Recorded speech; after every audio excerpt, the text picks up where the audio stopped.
हर बच्चा स्कूल में एक कहानी सुनकर बड़ा होता है। एक एप्पल गिरा और न्यूटन ने ग्रेविटी की खोज की। पर क्या आपको पता है कि उस एप्पल के गिरने से 500 साल पहले भारत में एक मैथ जीनियस ने न सिर्फ ये बताया था कि चीजें नीचे क्यों गिरती हैं, बल्कि उन्होंने उसका नाम भी रखा था, गुरुत्वाकर्षण। जब दुनिया को लगता था कि अर्थ एक थाली की तरह फ्लैट है, तब आचार्य भास्कराचार्य ने अपने दिमाग से पूरे ब्रह्मांड का मैप खींच दिया। आज हम उनकी रिसर्च को डिकोड करेंगे, लेकिन उनके लिए नहीं, आपके लिए। हम लोग अक्सर पूछते हैं, अगर धरती गोल है और घूम रही है तो नीचे वाले लोग स्पेस में गिर क्यों नहीं जाते? 12th सेंचुरी में भास्कराचार्य ने इसका बहुत ही सिंपल सा जवाब दिया। उन्होंने कहा, पृथ्वी में एक आकर्षक शक्ति है, यानी धरती एक मैग्नेट की तरह है जो हर चीज को अपने सेंटर की तरफ खींचती है। इसीलिए ऊपर और नीचे सिर्फ हमारा वहम है, असलियत सिर्फ अट्रैक्शन है। जो न्यूटन ने सदियों बाद इक्वेशन में लिखा, भास्कराचार्य ने उसे सिद्धांत शिरोमणि में एक सिंपल लॉजिक बना दिया था। आप थोड़ा आसान वर्ड्स में समझते हैं।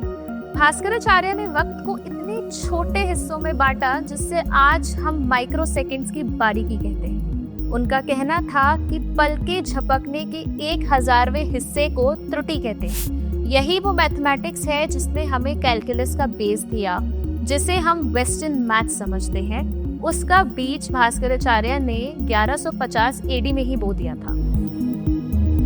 बिना किसी टेलीस्कोप के उन्होंने प्लैनेट्स की पोजीशन और धरती का सरकमफ्रेंस इतना एक्यूरेट बताया था कि आज की सैटेलाइट्स भी हैरान हैं। लेकिन भास्कराचार्य का दिमाग सिर्फ खिंचाव यानी अट्रैक्शन तक नहीं रुका। उन्होंने एक ऐसी बात कही थी जो आज के फिजिक्स का बेस है, इक्विलिब्रियम। उन्होंने समझाया कि अगर अर्थ हर चीज को खींच रही है तो मून या दूसरे ग्रह धरती पर गिर क्यों नहीं जाते। उन्होंने बताया कि अंतरिक्ष में हर पिंड यानी सेलेस्टियल बॉडी एक दूसरे को बैलेंस करते हैं। उन्होंने लिखा कि समत्व यानी बैलेंस ही वो वजह है कि पूरा ब्रह्मांड बिखरता नहीं। यही वो लॉजिक है जिसे आज हम ग्रेविटेशनल इक्विलिब्रियम कहते हैं। उनका मैथ सिर्फ ये नहीं था कि चीजें नीचे गिरती हैं, बल्कि ये था कि यूनिवर्स टिका कैसे है।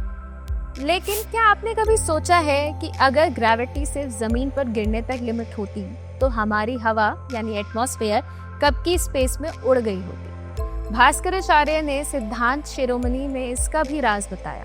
उन्होंने समझाया कि ये गुरुत्वाकर्षण वायु और अग्नि पर भी काम करता है। उन्होंने बताया कि अर्थ की ग्रेविटी वो इनविजिबल हाथ हैं जिसने हमारे एटमॉस्फेयर को लपेट कर रखा है। योग ध्यान के जरिए ये भी उन्होंने इशारा किया कि सूर्य यानी सन अपनी जगह से सबको कंट्रोल करता है, जिसे आज हम सेंट्रीपिटल फोर्स और ऑर्बिटल मैकेनिक्स कहते हैं। उसका ब्लूप्रिंट उन्होंने तभी बना दिया था जब लोग तारे देखकर सिर्फ कहानी नहीं सुनते।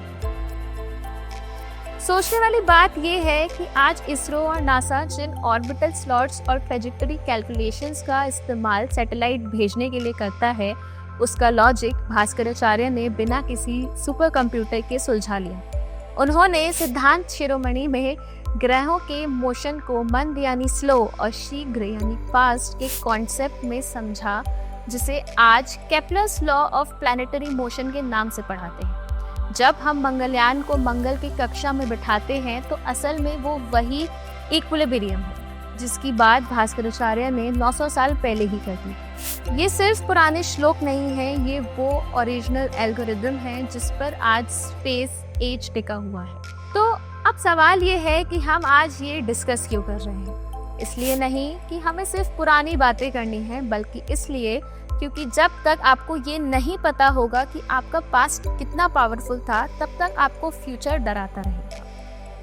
आज हम हर टेक्नोलॉजी के लिए बाहर देखते हैं क्योंकि हमें लगता है हमने कुछ नहीं किया। भास्कराचार्य को समझने का मतलब है अपने दिमाग की गुलामी को खत्म करना। जब एक बच्चा ये जानता है कि उसके पूर्वजों ने ग्रेविटी तब ढूंढी थी जब लोगों के लिए धरती फ्लैट थी, तब उसका कॉन्फिडेंस लेवल बढ़ जाता है। हम आपको प्राइड दे रहे हैं क्योंकि बिना प्राइड के कोई इनोवेशन नहीं है। लॉजिक कहता है कि सब नया वेस्ट से आता है। सच्चाई ये है कि हमने सिर्फ अपनी किताबों को खोलना छोड़ दिया है। न्यूटन से 500 साल पहले हम ग्रेविटी जानते थे और आज हम उसी ग्रेविटी से खेलकर तारों तक पहुंच रहे हैं। अगर आपको ये वीडियो पसंद आया तो कमेंट में लिखिए gravity and keep following us and subscribe us. Thank you.